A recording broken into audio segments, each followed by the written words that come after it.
हम सभी का मन हमेशा से मां भारती से जुड़ा है। एक दूसरे के प्रति अपनत्व से जुड़ा है। फ्रेंड्स, दुनिया भर में मां भारती का गौरव बढ़ाने वाले आप सभी साथियों को हर साल प्रवासी भारतीय सम्मान देने की परंपरा है। भारत रत्न स्वर्गीय अटल बिहारी वाजपेयी जी के मार्गदर्शन में जो यात्रा शुरू हुई, उसमें अभी तक 60 अलग अलग देशों में रहे करीब 240 महानुभावों को ये सम्मान दिया जा चुका है। इस बार भी इसकी घोषणा की जाएगी। इसी तरह दुनिया भर से हजारों साथियों ने भारत को जानिए क्विज कंपटीशन में हिस्सा लिया है। ये संख्या बताती है कि जड़ से दूर भले हो जाएं, लेकिन नई पीढ़ी का जुड़ाव उतना ही बढ़ रहा है। इस क्विज के 15 विजेता भी आज इस वर्चुअल समारोह में हमारे बीच मौजूद है। मैं सभी विजेताओं को बधाई देता हूं, शुभकामनाएं देता हूं और साथ साथ इस क्विज कंपटीशन में हिस्सा लेने वाले सभी अभिनंदन के अधिकारी हैं। और मेरा इस क्विज कंपटीशन में हिस्सा लेने वाले सबसे आग्रह है कि आप तय करिए कि अगली बार जब क्विज कंपटीशन होगी, तब आपके प्रयत्न से 10 और नए लोग इसमें जुड़ेंगे। ये चेन चलनी चाहिए, चेन बढ़नी चाहिए, लोगों को जोड़ना चाहिए। कई विदेश के लोग भारत में पढ़ने के लिए आते हैं, पढ़ करके अपने देशों में जाते हैं। उनको भी आग्रह करना चाहिए कि वे भी, जो भारत में कभी पढ़ाई करके गए हैं, वे भी इस क्विज कंपटीशन में जुड़े और क्विज कंपटीशन के एम्बेसडर बने। क्योंकि विश्व में भारत की पहचान बनाने के लिए, नई पीढ़ी को भारत को जानने की जिज्ञासा जगाने के लिए एक टेक्नोलॉजी ड्रिवन बहुत सरल उपाय है। और इसलिए मेरा आग्रह रहेगा कि आप सब इस बात को आगे बढ़ाइए। फ्रेंड्स, बीता साल हम सभी के लिए बहुत चुनौतियों का साल रहा है, लेकिन इन चुनौतियों के बीच विश्व भर में फैले हमारे इंडियन डायस्पोरा ने जिस तरह कार्य किया है, अपना कर्तव्य निभाया है, वो भारत के लिए भी गर्व की बात है। यही तो हमारी परंपरा है, यही तो इस मिट्टी के संस्कार है। इस जगह से सोशल और पॉलिटिकल लीडरशिप के लिए दुनिया भर में भारतीय मूल के साथियों पर भरोसा और मजबूत हो रहा है। हमारे आज के इस आयोजन के मुख्य अतिथि सूरीनाम के नए राष्ट्रपति श्रीमान चंद्रिका प्रसाद संतोखी जी, वे स्वयं भी इस सेवा भाव का एक शानदार उदाहरण है। और मैं ये भी कहूंगा कि इस कोरोना काल में विदेशों में रहने वाले हमारे कई भारतीय भाई बहनों ने भी अपना जीवन खोया है। मेरी उनके प्रति संवेदना है और उनके परिवारजनों के प्रति भी मैं परमात्मा बहुत शक्ति दे, ये प्रार्थना करता हूं। आज सूरीनाम के राष्ट्रपति जी ने उनके गर्मजोशी भरे शब्द और भारत के प्रति उनके स्नेह का भाव हम सबके हृदय को छू गया। उनके एक शब्द में, हर एक भाव में भारत के प्रति का जो उनका अहोभाव था, वो प्रवाहित हो रहा था, प्रकट हो रहा था और हमें प्रेरित कर रहा था। उनकी तरह मैं भी आशा करता हूं कि हम शीघ्र ही मिलेंगे और हमें भारत में सूरीनाम के राष्ट्रपति जी का भव्य स्वागत करने का अवसर भी मिलेगा। बीते वर्ष में प्रवासी भारतीयों ने हर क्षेत्र में अपनी पहचान को और मजबूत किया है। साथियों, मेरी बीते महीनों में दुनिया के अनेक हेड्स ऑफ द स्टेट से चर्चा हुई है। स्टेट हेड्स ने इस बात का विशेष तौर पर जिक्र किया कि कैसे उनके देश में प्रवासी भारतीय डॉक्टर्स, पैरामेडिक्स और सामान्य भारतीय नागरिकों द्वारा किस प्रकार से सेवा हुई है। चाहे मंदिर हो, चाहे हमारे गुरुद्वारे हो, चाहे लंगर की हमारी महान परंपरा हो, हमारी अनेक छोटे मोटे सामाजिक, सांस्कृतिक, धार्मिक संगठनों ने सेवा भाव में अगुवाई की है और हर नागरिक की सेवा करने का काम इस कठिन परिस्थिति में भी किया है। ये दुनिया के हर देश में जब मुझे सुनने को मिलता है, कितना गर्व होता है। और आप अंदाज लगा सकते हैं, जब फोन पर मैं आपकी प्रशंसा सुनता था और दुनिया के हर नेता काफी समय आप ही के गुणगान करता था, और ये बात जब मैं हमारे साथियों से बांटता था, हर किसी का मन खुशियों से भर जाता था, गौरव होता था। आपके ये संस्कार दुनिया के हर कोने में उजागर हो रहे हैं। कौन भारतीय होगा जिसको अच्छा न लगता होगा।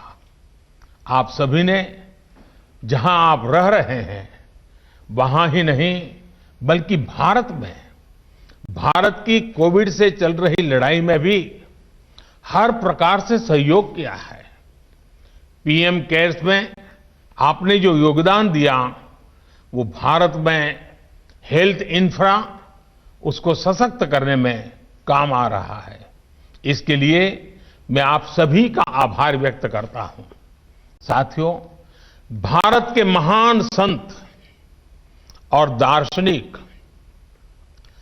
संत तिरुवल्लुवर ने दुनिया के सबसे प्राचीनतम भाषा, और ये हम गर्व से कहना चाहिए, दुनिया की सबसे प्राचीनतम भाषा तमिल, उस तमिल भाषा में संत तिरुवल्लुवर जी ने कहा है, केयडरियाक केट इड्डुतम वंड्रगुंडा नांडेनप नाटिन तलई।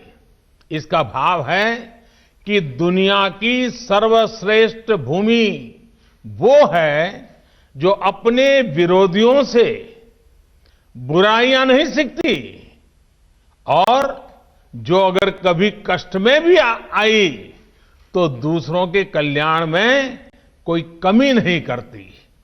साथियों, आप सबने इस मंत्र को जी करके दिखाया है।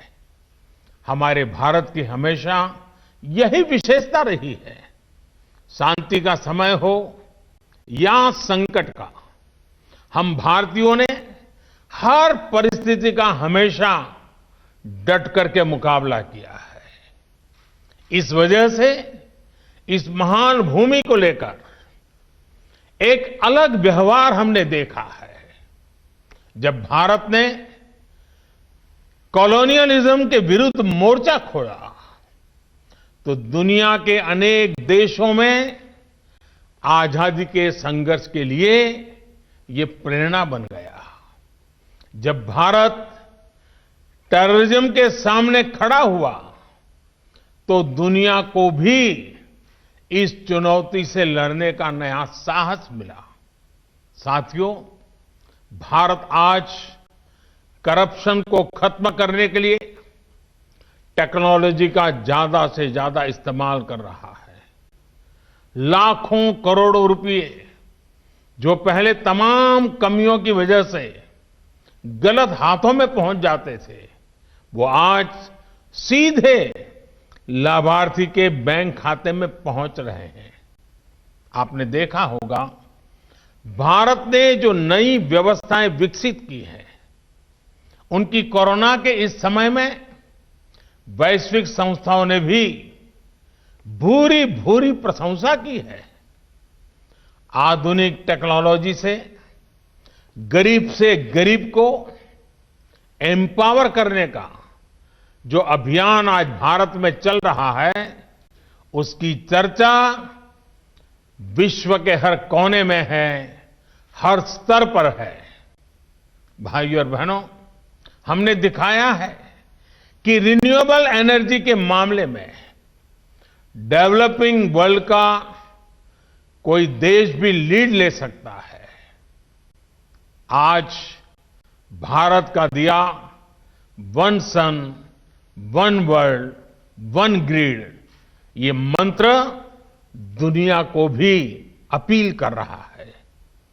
साथियों, भारत का इतिहास गवाह है कि भारत के सामर्थ्य, भारतीयों के सामर्थ्य को लेकर जब भी किसी ने आशंका जताई, सारी आशंकाएं गलत साबित हुई है। गुलामी के दौरान विदेश में बड़े बड़े विद्वान कहते थे कि भारत आजाद नहीं हो सकता क्योंकि ये तो बहुत बटाव हुआ है। वो आशंकाएं गलत साबित हुई और हमने आजादी पाई। साथियों, जब भारत को आजादी मिली तो ये भी कहा गया कि इतना गरीब और इतना कम पढ़ा लिखा भारत, ये भारत तो टूट जाएगा, बिखर जाएगा, डेमोक्रेसी तो यहां असंभव है। आज की सच्चाई यही है कि भारत एकजुट भी है और दुनिया में डेमोक्रेसी अगर सबसे मजबूत है, वाइब्रेंट है, जीवंत है, तो वो भारत ही है। भाइयों और बहनों, आजादी के बाद ही दशकों तक ये नैरेटिव भी चला कि भारत गरीब, अशिक्षित है, इसलिए साइंस और टेक्नोलॉजी में इन्वेस्टमेंट की संभावनाएं कम आंकी गई। आज भारत का स्पेस प्रोग्राम, हमारा टेक स्टार्टअप इकोसिस्टम दुनिया में अग्रणी है। कोविड की चुनौती के साल में भी कई नए यूनिकॉर्न्स और सैकड़ों नए टेक स्टार्टअप्स भारत से ही निकल करके आए हैं। फ्रेंड्स, पैंडेमिक के इस दौर में भारत ने फिर दिखा दिया कि हमारा सामर्थ्य क्या है, हमारी क्षमता क्या है। इतना बड़ा देश, डेमोक्रेटिक देश, जिस एकजुटता के साथ खड़ा हुआ, उसकी मिसाल दुनिया में नहीं है। पीपीई किट्स हो, मास्क हो, वेंटिलेटर्स हो, टेस्टिंग किट्स हो, ये सब भारत बाहर से ही मंगाता था। आज इस कोरोना कालखंड में ही उसने अपनी ताकत बढ़ाई और आज भारत न सिर्फ इनमें सेल्फ रिलायंट बना है, बल्कि इनमें से कई प्रोडक्ट्स का एक्सपोर्ट भी करने लगा है। आज भारत दुनिया के सबसे कम फैटेलिटी रेट और सबसे तेज रिकवरी रेट, उन देशों में भारत एक है। आज भारत एक नहीं बल्कि 2 made in India corona vaccine के साथ मानवता की सुरक्षा के लिए तैयार है। दुनिया की फार्मेसी होने के नाते दुनिया के हर जरूरतमंद तक जरूरी दवाएं पहुंचाने का काम भारत ने पहले भी किया है और आज भी कर रहा है। दुनिया आज सिर्फ भारत की वैक्सीन का इंतजार ही नहीं कर रही, बल्कि दुनिया का सबसे बड़ा वैक्सीनेशन प्रोग्राम भारत कैसे चलाता है, इस पर भी नजरें हैं। साथियों, इस वैश्विक महामारी के दौरान भारत ने जो सीखा है, वही अब आत्मनिर्भर भारत अभियान की प्रेरणा बन गया है। हमारे यहां कहा गया है, शतहस्त समाह सहस्त्रहस्त समकिर, यानी सैकड़ों हाथों से अर्जन करो लेकिन हजारों हाथों से बांटो। भारत की आत्मनिर्भरता के पीछे का भाव भी यही है। करोड़ों भारतीयों के परिश्रम से जो प्रोडक्ट्स भारत में बनेंगे, जो सॉल्यूशंस भारत में तैयार होंगे, उससे पूरी दुनिया का लाभ होगा। दुनिया इस बात को कभी नहीं भूल सकती है कि जब Y2 के समय भारत की भूमिका क्या रही, भारत ने किस प्रकार से दुनिया को चिंता मुक्त किया था, इस मुश्किल में भी हमारी फार्मा इंडस्ट्री का रोल ये दिखाता है कि भारत जिस भी क्षेत्र में समर्थ होता है, उसका लाभ पूरी दुनिया तक पहुंचता है। साथियों, आज पूरी दुनिया को अगर भारत पर इतना ज्यादा ट्रस्ट है, तो इसमें आप सब प्रवासी भारतीयों का भी बहुत बड़ा योगदान है। आप जहां भी गए, भारत को, भारतीयता को साथ लेकर के गए।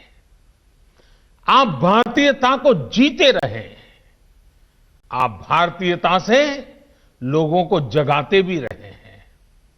और आप देखिए, फूड हो या फैशन हो, फैमिली वैल्यूज हो या बिजनेस वैल्यूज, आपने भारतीयता का प्रसार किया है।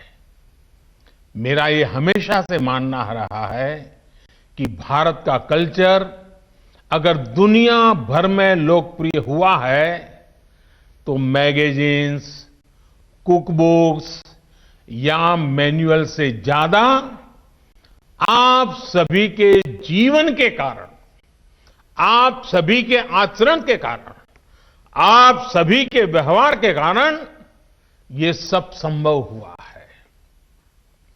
भारत ने कभी भी कुछ भी दुनिया पर न थोपा है, न थोपने की कोशिश की है, न कभी थोपने का सोचा है, बल्कि दुनिया में आप सभी ने भारत के लिए एक जिज्ञासा पैदा की, एक इंटरेस्ट पैदा किया है। भले वो कौतुक से शुरू हुआ हो, लेकिन वो कन्विक्शन तक पहुंचा है। आज जब भारत आत्मनिर्भर बनने के लिए आगे बढ़ रहा है, तो यहां भी ब्रांड इंडिया की पहचान को मजबूत बनाने में आपका रोल अहम है। जब आप मेड इन इंडिया प्रोडक्ट्स का ज्यादा से ज्यादा यूज करेंगे, तो आपके इर्द गिर्द रहने वालों में भी इनको लेकर विश्वास बढ़ेगा। आपके कलीग्स को, आपके दोस्तों को जब आप made in India products use करते हुए देखेंगे, तो क्या आपको इस पर गर्व नहीं होगा? टी से लेकर टेक्सटाइल और थेरेपी तक ये कुछ भी हो सकता है। मैं तो आनंद होता है जब आज खादी दुनिया में आकर्षण का केंद्र बन रही है। इससे आप भारत के एक्सपोर्ट का वॉल्यूम तो बढ़ाएंगे ही, साथ ही भारत की रिच डाइवर्सिटी को भी दुनिया तक पहुंचाएंगे। सबसे बड़ी बात, आत्मनिर्भर भारत अभियान के तहत आप दुनिया के गरीब से गरीब तक एफोर्डेबल और क्वालिटी सॉल्यूशन पहुंचाने का जरिया बनेंगे। फ्रेंड्स, भारत में इन्वेस्टमेंट हो या फिर बड़ी मात्रा में रेमिटेंसेस का कंट्रीब्यूशन, आपका योगदान अतुलनीय रहा है। आपकी एक्सपर्टाइज, आपके इन्वेस्टमेंट, आपके नेटवर्क्स, आपके अनुभव का लाभ हर भारतीय, पूरा हिंदुस्तान हमेशा हमेशा के लिए गौरव भी करता है और आपके लाभ के लिए वो हमेशा आतुर भी रहता है। इसके लिए हर जरूरी कदम उठाए भी जा रहे हैं ताकि आपको भी अवसर मिले और यहां की अपेक्षाएं भी पूरी हो। आप में से काफी लोग जानते हैं कि कुछ सप्ताह पहले ही पहली बार वैश्विक भारतीय वैज्ञानिक समिट, शॉर्ट फॉर्म में उसे कहा गया वैभव का आयोजन किया था। इस सम्मेलन में 70 देशों के 25,000 से ज्यादा साइंटिस्ट और एक्सपर्ट ने करीब 750 घंटों तक चर्चा की और इससे 80 सब्जेक्ट्स पर करीब 100 रिपोर्ट्स निकली, जो कई क्षेत्रों में टेक्नोलॉजी और सिस्टम के विकास में काम आने वाली है। ये संवाद अब ऐसे ही जारी रहेगा। इसके अलावा बीते महीनों में भारत ने एजुकेशन से लेकर एंटरप्राइज तक सार्थक बदलाव के लिए स्ट्रक्चरल रिफॉर्म्स किए हैं। इसमें आपके इन्वेस्टमेंट के लिए अपॉर्चुनिटीज का विस्तार हुआ है।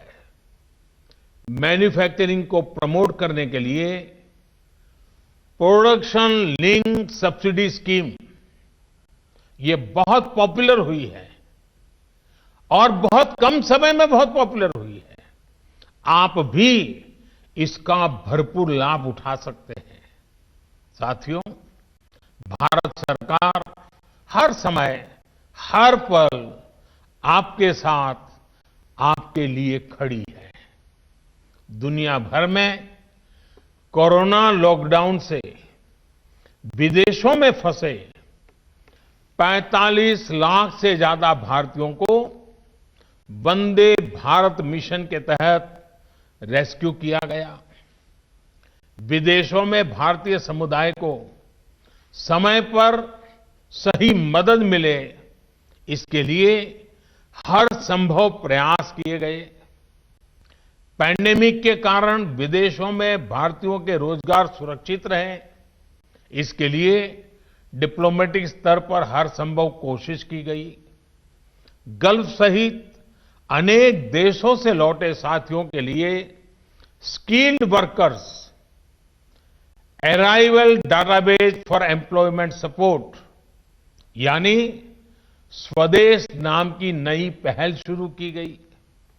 इस डाटाबेस का उद्देश्य वंदे भारत मिशन में लौट रहे वर्कर्स की स्किल मैपिंग करना और उन्हें भारतीय और विदेशी कंपनियों से जोड़ना है। इसी तरह दुनिया भर में भारतीय समुदाय के साथ बेहतर कनेक्टिविटी के लिए रिश्ता नाम का नया पोर्टल लॉन्च किया गया है। इस पोर्टल से मुश्किल समय में अपने समुदाय से कम्युनिकेट करना, उन तक तेजी से पहुंचना आसान होगा। इस पोर्टल से दुनिया भर के हमारे साथियों के एक्सपर्टाइज का भारत के विकास में उपयोग करने में भी बहुत मदद मिलेगी। साथियों, यहां से अब हम आजादी के 75वें साल की तरफ आगे बढ़ रहे हैं। अगला प्रवासी भारतीय दिवस आजादी के 75वें वर्ष के समारोह से भी जुड़ेगा। महात्मा गांधी, नेताजी सुभाष चंद्र बोस, स्वामी विवेकानंद, ऐसे अनगिनत महान व्यक्तित्वों की प्रेरणा से दुनिया भर के भारतीय समुदाय ने आजादी में अहम भूमिका निभाई है। ऐसे में ये समय उन साथियों को, उन सेनानियों को भी याद करने का है जिन्होंने भारत से बाहर रहते हुए भारत की आजादी के लिए काम किया। मेरा विश्व भर में फैले हुए सभी भारतीय समुदाय के लोगों से, हमारे मिशन में बैठे हुए सभी लोगों से ये आग्रह रहेगा कि हम एक डिजिटल प्लेटफॉर्म तैयार करें, एक पोर्टल तैयार करें और उस पोर्टल में ऐसे प्रवासी भारतीयों का जिन्होंने आजादी के जंग में विशेष भूमिका निभाई है, उनकी सारी तथ्य आधारित चीजें उसमें रखी जाएं। जहां भी फोटो उपलब्ध है, फोटो रखी जाए। विश्व भर में कब किसने क्या किया, कैसे किया, इन बातों का उसमें वर्णन हो। हर भारतीय के पराक्रम का, पुरुषार्थ का, त्याग का, बलिदान का, भारत माता के प्रति उसकी भक्ति का गुणगान हो, उनकी जीवन गाथाएं हो, जिन्होंने विदेश में रहते हुए भारत को आजाद कराने में अपना योगदान दिया।